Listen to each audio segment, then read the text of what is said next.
છે એની અંદર વારસાની માહિતી છે મેળવી। વિદ્યાર્થી મિત્રો, આજે આપણે સામાજિક વિજ્ઞાન છે એનું પ્રકરણ 2 ચાલુ કરી રહ્યા છીએ।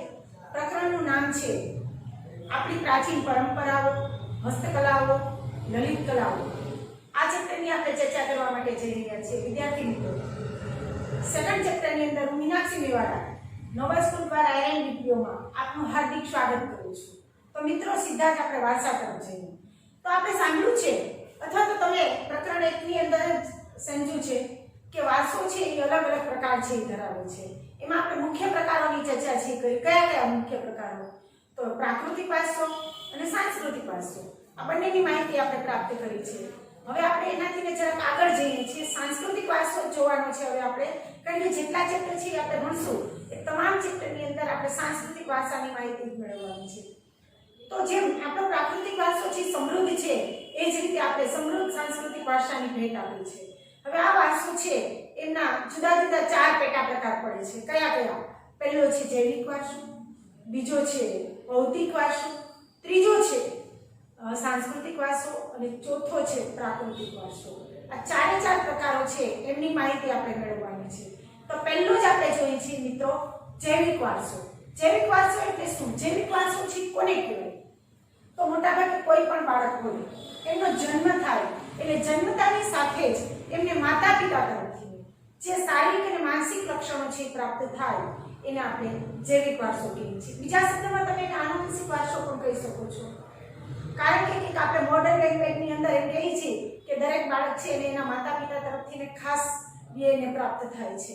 તો આપણે એની ચર્ચા તરફ જઈએ છીએ। તમે જોજો કે બાળકો, કોઈ પણ બાળક છે એ એકદમ સરસ હોય તો આપણે અનુમાન કરીએ છીએ કે એના મમ્મી સરસ હશે અથવા એના પપ્પા સરસ હશે, કારણ કે બાળક છે એનો શારીરિક દેખાવ છે એ મોટાભાગે એના ફાધર મધર ઉપર જ જાય છે અને ફાધર મધરને જોઈ અને બાળક છે એનું આપણે અનુમાન કરીએ છીએ, અથવા તો બાળકને જોઈને એના ફાધર મધરનું આપણે અનુમાન કરીએ છીએ, કારણ કે કોઈ પણ બાળક હોય મોસ્ટ ઓફ છે એને શારીરિક લક્ષણો છે એમના માતા પિતા તરફથી પ્રાપ્ત છે એ થાય છે।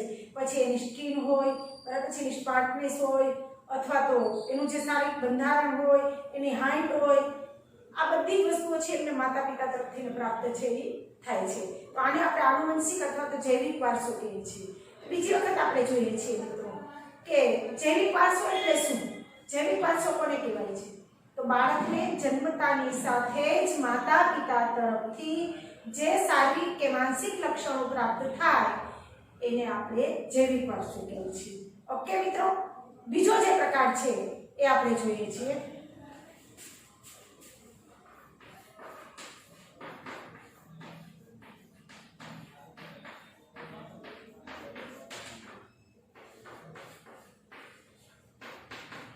ભૌતિક વારસો।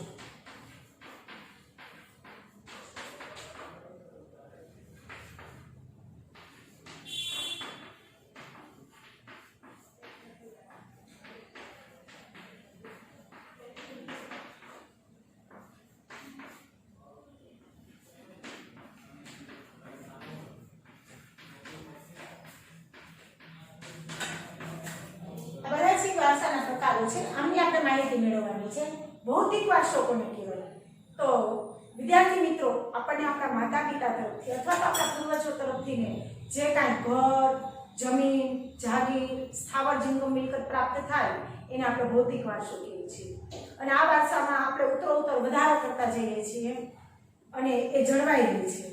હવે તમને ખબર હશે કે દરેક બાળક છે ને મોટા ભાગે પોતાના માતા પિતા તરફથી ને આપણે મોટા થઈએ બરાબર છે કે માતા પિતા તરફથી આપણને ઘર છે, જમીન છે, દાગીના છે, ગાડીઓ છે, એ બધું આપણને પ્રાપ્ત થાય છે માતા પિતા તરફથી। તો આને આપણે સ્થાવર જંગમ મિલકત અથવા તો ભૌતિક વારસા તરીકે આપણે ઓળખીએ છીએ। એટલે માતા પિતા તરફથી મળતું ઘર, જમીન, જાગીર, સ્થાવર જંગમ મિલકત, આ બધાનો સમાવેશ છે એ આપણે ભૌતિક વારસાની અંદર કરીએ છીએ। ઘણી બધી વખત કહીએ છીએ કે ભાઈ એને તો એના માતા પિતા તરફથી અઢળક સંપત્તિ છે એ પ્રાપ્ત થઈ છે। ઘણા બધા એવા હોય છે કે એમને માતા પિતા તરફથી કશું મળ્યું પણ નથી હોતું, પરંતુ જે કાંઈ પૂર્વજો તરફથી કે માતા પિતા તરફથી પ્રાપ્ત થાય છે એને આપણે ભૌતિક વારસો કહીએ છીએ। ત્યાર પછી છે એ આપણે જોઈએ છીએ ત્રીજો પ્રકાર વારસાનો, તો સાંસ્કૃતિક વારસો। સાંસ્કૃતિક વારસો એટલે શું? તો એ તો આપણે ચેપ્ટર 1 ની અંદર શીખી ચૂક્યા છીએ કે સાંસ્કૃતિક વારસો કોને કહેવાય. સાંસ્કૃતિક વારસો એટલે માનવીએ પોતાની બુદ્ધિશક્તિ, પોતાની આવડત, કલા કૌશલ્ય દ્વારા જે કાંઈ સર્જન કર્યું છે, જે કાંઈ રચના કરી છે, જે કાંઈ બનાવ્યું છે, એ બધાને આપણે સાંસ્કૃતિક વારસા તરીકે ઓળખીએ છીએ. ત્યાર પછી છે પ્રાકૃતિક વારસો એટલે શું? તો પ્રાકૃતિક વારસો કોને કહેવાય? તો પ્રકૃતિ, પર્યાવરણ અને માનવ જીવન આ ત્રણેય વચ્ચેનો નિકટતમ સંબંધ છે. એમના કારણે જે આદર્શ પરિસ્થિતિનું નિર્માણ થાય છે, આ પરિસ્થિતિ છે એને આપણે પ્રાકૃતિક વારસા તરીકે ઓળખીએ છીએ. ફરીને એક વખત પ્રકૃતિ, પર્યાવરણ અને માનવ જીવન આ ત્રણેય વચ્ચેનો જે નજીકનો સંબંધ છે અને એ સંબંધને કારણે જે પરિસ્થિતિનું સર્જન થાય છે, એ પરિસ્થિતિ છે એને આપણે પ્રાકૃતિક વારસા તરીકે ઓળખીએ છીએ. આ વારસાના પ્રકારો છે. વિદ્યાર્થી મિત્રો છે એ સાંસ્કૃતિક વારસામાં બીજી પણ ઘણી બધી બાબતોનો સમાવેશ થાય છે. કઈ કઈ બાબતો? તો દાખલા તરીકે આપણને આપણા પૂર્વજો તરફથી જે કાંઈ સંસ્કૃતિ મળી છે, ઉત્સવો પ્રાપ્ત થયા છે, મનોરંજનની અલગ અલગ પદ્ધતિઓ છે એ આપણને પ્રાપ્ત થઈ છે. એ સિવાય આપણને જે કાંઈ કૌશલ્યો મળ્યા છે, આપણી પરંપરાઓ છે, એ સિવાય ખાસ કરી અને લલિત કલાઓ છે, હસ્તકલાઓ છે, આ બધાનો સમાવેશ આપણે સાંસ્કૃતિક વારસાની અંદર કરીએ છીએ. આના દ્વારા આપણા સાંસ્કૃતિક વારસાનું સર્જન છે થાય છે વિદ્યાર્થીઓ. હવે ખાસ કરીને તમે જોજો કે એમાં આપણો દેશ છે કે પ્રાચીન સમયથી જ પરંપરાઓ માટે પ્રસિદ્ધ છે.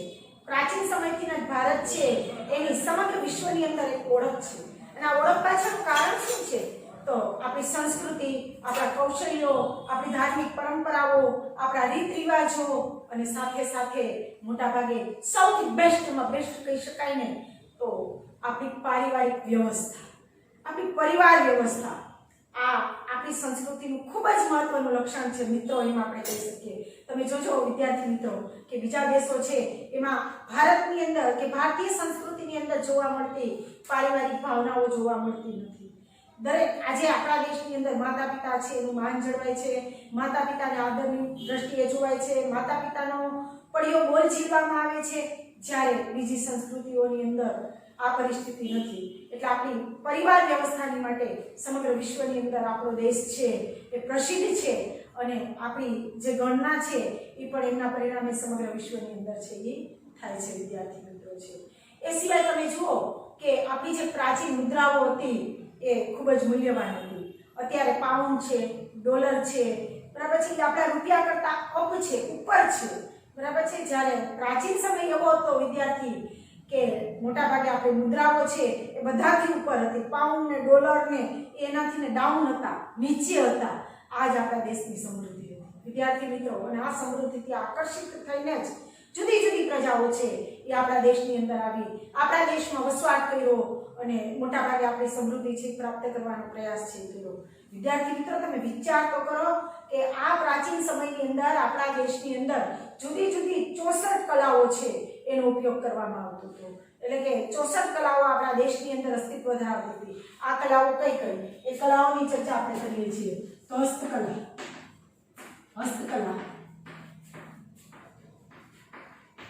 હુનરકલા, કશપ કલા, કારીગરી, નૃત્યકલા, નાટ્યકલા, સંગીત કલા, ચિત્રકલા. આપણી બધી જ કલાઓ 64 કલાઓ છે, બધી જ પ્રસિદ્ધ છે, પણ વિશિષ્ટ કહી શકાય એવી 8 કલાઓ છે વિદ્યાર્થી મિત્રો. હસ્તકલા, હુનરકલા, કશપ, કારીગરી, નૃત્યકલા, નાટ્યકલા, સંગીત કલા અને ચિત્રકલા. આપણી વિશિષ્ટ કલાઓ છે અને આ કલાને કારણે આપણો દેશ છે સમગ્ર વિશ્વની અંદર ડંકો વગાડે છે, પ્રસિદ્ધ છે. અને આ કલાઓની પાછળ ઘણી બધી વિદેશી પ્રજાઓ છે, બરાબર છે, ભારત છે એને મૂલ્યવાન છે એ ગણે છે. એ સિવાય ખાસ કરી અને સૌથી મહત્વની બાબત એ છે કે આપણો દેશ છે એને પ્રાચીન સમયમાં સોને કી ચિડિયાના નામથી ઓળખવામાં આવતો હતો. સોનાની ચકલી ગણાતો હતો ભારત દેશ છે. શું કામ એની સોનાની ચકલી તરીકે એને ઓળખવામાં આવતો હતો? તો આપણી સમૃદ્ધિ છે એ એટલી બધી હતી. આપણે જોયું ને કે આપણી મુદ્રાઓ છે એ એટલી બધી મૂલ્યવાન હતી કે એને સોનાની ચકલીના નામથી ઓળખવામાં આવતું હતું. અને એમાંય પણ સૌથી બેસ્ટ આપણી સાંસ્કૃતિક જે વિદ્યા છે અથવા તો સાંસ્કૃતિક વારસો છે એના પ્રતીક સમાન આપણી યોગ વિદ્યા, જેમણે ભારતનો ડંકો છે વિશ્વની અંદર વગાડ્યો છે. આજે પણ તમને ખબર છે કે આપણી યોગ વિદ્યા છે એને વિશ્વના તમામ દેશો છે એમણે એનો સ્વીકાર કર્યો છે અને એમને અપનાવી છે, એમની પ્રશંસા થઈ છે, એને માન્ય રાખી છે. એમની પાછળનું કારણ જ એ છે કે આપણી સંસ્કૃતિ એટલી બધી મૂલ્યવાન છે વિદ્યાર્થી મિત્રો. કારણ કે આજે આપણી યોગ વિદ્યા છે એનો સ્વીકાર કરીને જ વિશ્વના તમામ જે દેશો છે એ તમામ દેશો છે એમણે મોટા ભાગે 21મી જૂન છે એના દિવસને વિશ્વ યોગ દિવસ તરીકે ઉજવવાનું નક્કી છે કર્યું છે. આ આપણી સંસ્કૃતિનું સૌથી મોટું મૂલ્ય ગણી શકીએ આપણે વિદ્યાર્થી મિત્રો. કારણ કે આપણી યોગ વિદ્યા છે એને વિશ્વ છે એને સ્વીકારી છે અને 21મી જૂનના દિવસને સમગ્ર વિશ્વની અંદર વિશ્વ યોગ દિન તરીકે ઉજવવામાં આવે છે. તો મિત્રો આ આપણી સંસ્કૃતિ છે, બરાબર છે, એની માહિતી આપણે મેળવી છે. હવે આપણે સાંસ્કૃતિક વારસાની અંદર આપણે આપણી પ્રાચીન પરંપરાઓ, હસ્તકલાઓ અને હુનરકલાઓની માહિતી મેળવવાની છે. એમાં આપણે પહેલા હસ્તકલાઓ જોઈએ છીએ. તો વિદ્યાર્થી મિત્રો આપણી જે હસ્તકલા કે હુનરકલા છે એની પાછળ આપણા જે કલાકારો છે, કારીગરો છે, આપણા કશ્મીઓ છે એની પારંગતતા છે સમાયેલી છે. કારણ કે આપણી કલાઓનો વિકાસ છે એને આભારી છે. તો હસ્તકલા કોને કહેવાય? તો સામાન્ય બાબત આપણે વિદ્યાર્થી મિત્રો જોઈએ ને તો હસ્તકલા છે એમાં 3 H છે એનો ઉપયોગ થાય છે.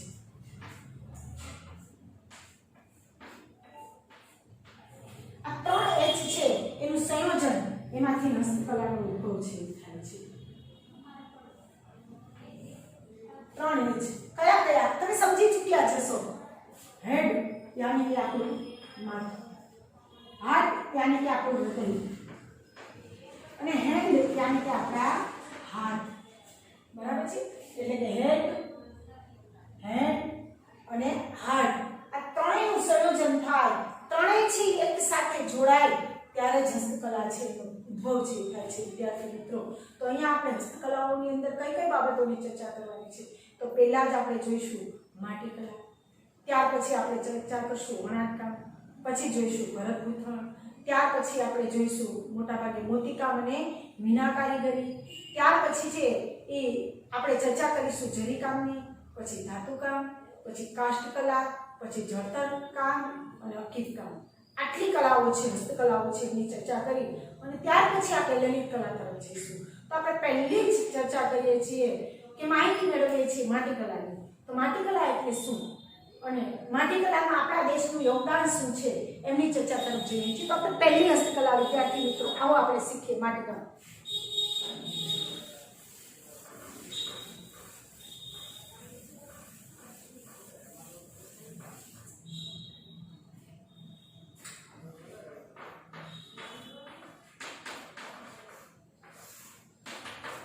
બોર્ડની અંદર તમને પૂછાય છે વિદ્યાર્થી મિત્રો એમના તરફ આપણે જઈએ છીએ. માટીકામ એટલે શું અથવા તો માટીકલા છે એ કોને કહેવામાં આવે છે? તો વિદ્યાર્થી મિત્રો છે પ્રાચીન સમયથી જ આપણે માટીકલાની અંદર ખૂબ જ આગવું સ્થાન છે ધરાવીએ છીએ. એવું કહી શકીએ આપણે કે માનવી અને માટી છે એને ખૂબ જ નજીકનો સંબંધ છે. શું કામ?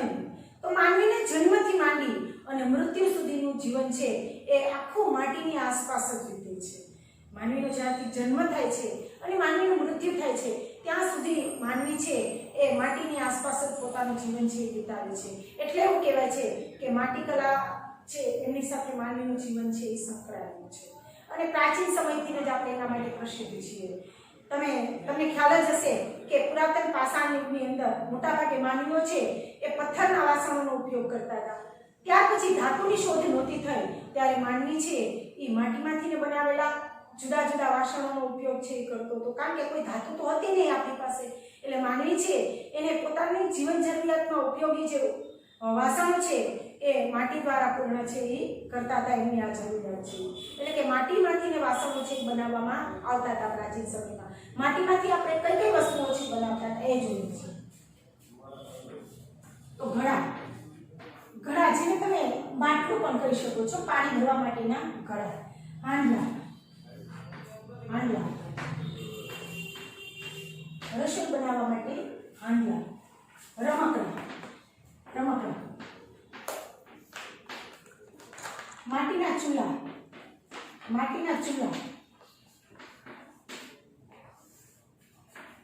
પછી કોડિયા, કુલડી, અનાજ ભરવાનું સાધનો,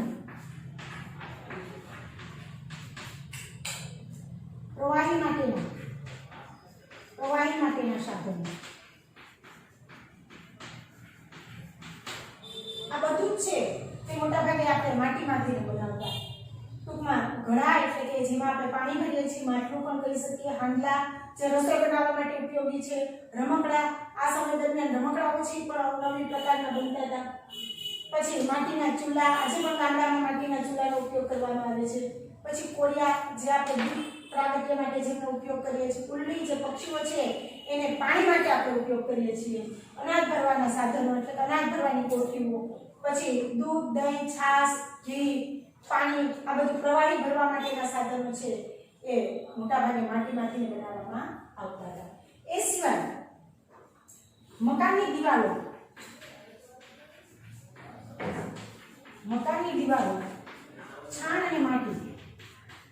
છાણ અને માટીના મિશ્રણથી લીપવામાં આવતી.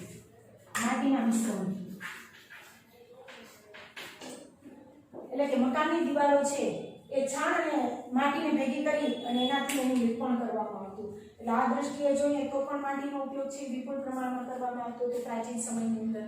એમનાથી આગળ આપણે વિદ્યાર્થી મિત્રો છે એ જઈએ તો મોટાભાગે આપણું જે હડપ્પીય સંસ્કૃતિના જે અવશેષો મળી આવ્યા છે એમાં હડપ્પા અને મોહેંજો-દડોમાંથી જે કાંઈ અવશેષો મળ્યા છે એમાં લાલ માટીમાંથી બનાવેલ બરણીઓ, રકાબી અને પવાલા આપણને પ્રાપ્ત થયા છે.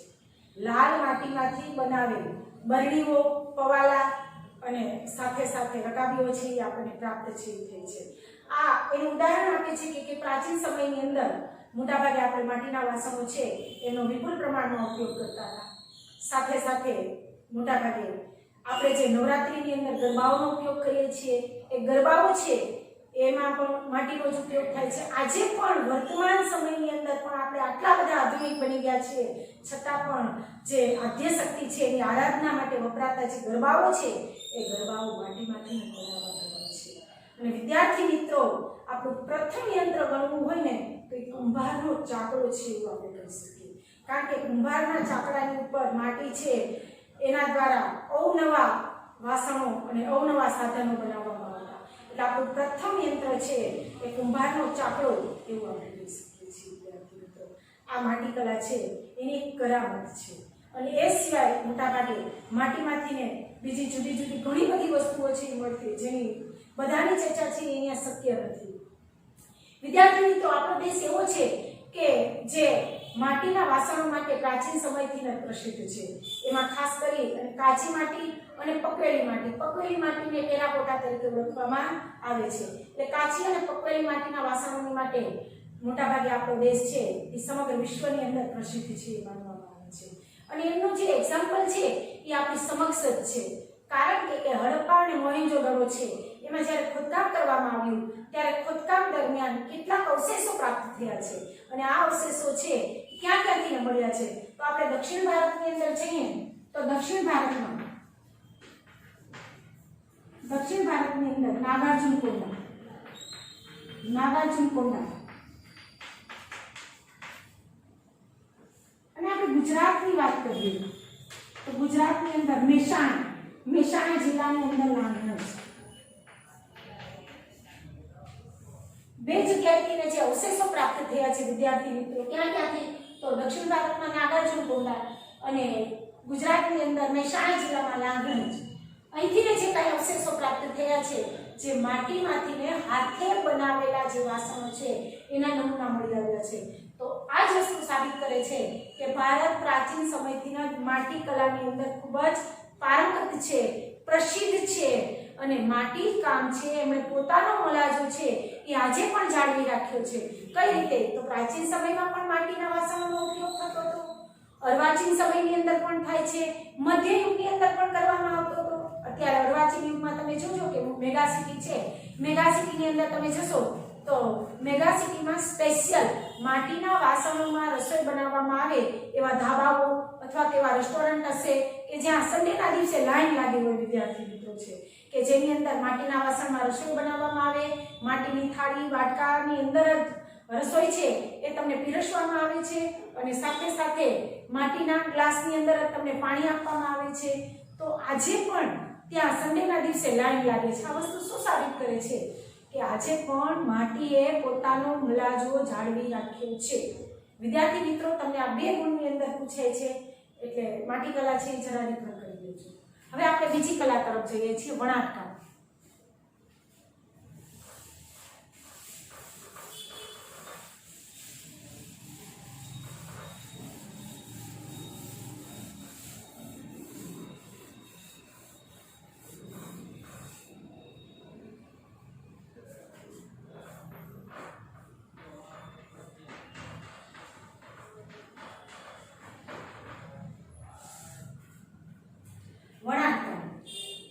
મિત્રો, આ પણ તમને ખબર જ છે કે કાં તો આપણી ખૂબ જ પ્રાચીન કલા છે. પ્રાચીન સમયની અંદર આપણા દેશના વણકરો છે જે હાથેથી ને કાપડ બનાવતા હતા એ એટલું બધું સોફ્ટ અને મુલાયમ થતું હતું કે વિદેશની અંદર એની ખૂબ જ માંગ હતી. અને આજે પણ મશીનરીથી બનતું જે કાપડ છે એની તુલનામાં એ કાપડ છે એ મોટાભાગે ખૂબ જ આગળ પડતું હતું અથવા તો ખૂબ જ ઊંચું મૂલ્ય છે એ ધરાવતું હતું. તો આવી વણાટ કલાની આપણે ચર્ચા કરવાની છે. તો પહેલા વણાટકામ અથવા તો કાતણકામ એટલે શું, કે કાતણ કલા છે કોને કહેવામાં આવે છે એ જોઈએ છીએ.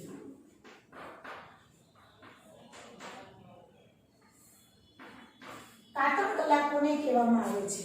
તો વિદ્યાર્થી મિત્રો, તમે બધા જાણતા જ હશો કે રૂનું કુંડું હોય, કપાસ છે એ ઉગે છે અને કપાસનું જે કાયું હોય એમાંથી જે રૂ નીકળે છે એ રૂ છે એમાંથી તાતણો ખેંચવામાં આવે છે. તાતણાને ખેંચી અને એને વડ ચડાવવામાં આવે છે અને વડ ચડાવી એકબીજાની પકડની અંદર મજબૂત રીતે એને જોડવામાં આવે છે. એકબીજાની પકડમાં એને મજબૂત રીતે જોડી અને લાંબો દોરો તૈયાર કરવાની જે કલા છે એ કલાને આપણે કાતણ કલા તરીકે ઓળખીએ છીએ. વ્યાખ્યા આપણે જોઈ છે વિદ્યાર્થી મિત્રો. ફરી એક વખત રાઇટિંગ સાથે તમારી સમક્ષ રજૂ કરું છું. રૂના કુમળામાંથી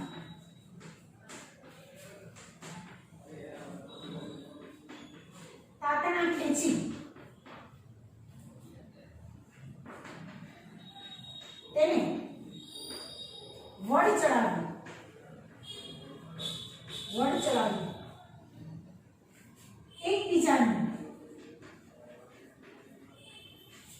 એકબીજાની પકડમાં મજબૂત રીતે જોડી લાંબો દોરો બનાવવાની કલા.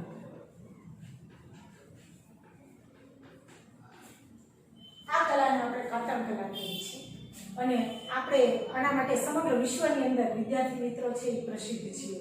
અને તમને યાદ જ હશે કે મોટાભાગે રેડિયો છે એને ગાંધીજી છે એને એનો આવિષ્કાર કર્યો અને ગાંધીજી છે એને વિશ્વની અંદર એને પ્રસિદ્ધ છે એ કહ્યું એમ આપણે કહી શકીએ છીએ. કારણ કે આપણું કાતણ અને વણાટ આ બંને આપણા ગૃહ ઉદ્યોગો હતા અને આ બંને ગૃહ ઉદ્યોગો છે એને આપણા ગાંધીજી છે એમણે મોટાભાગે આઝાદીના આંદોલનની અંદર જોડ્યું.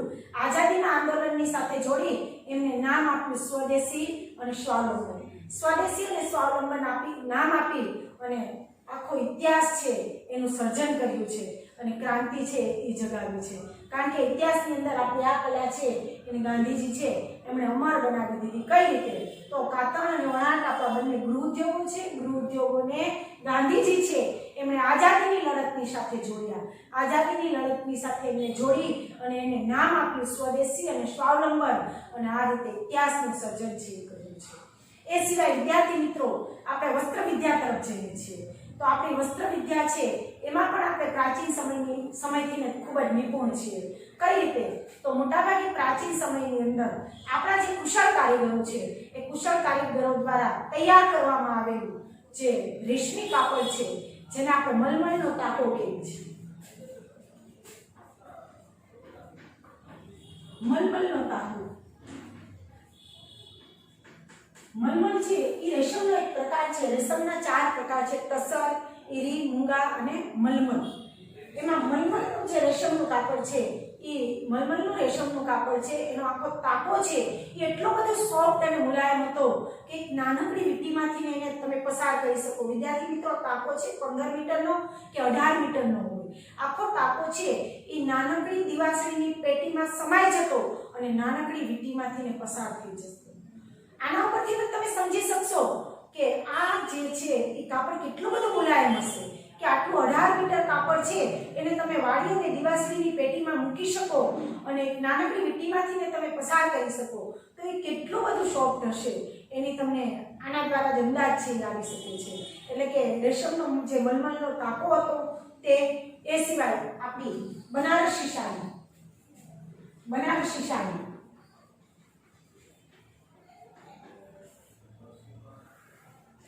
પછી રાજસ્થાનની બાંધણી,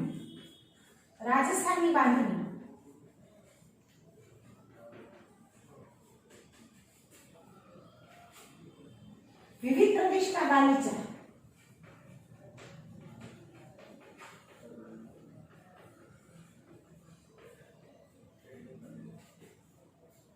પાટણના પટોળા,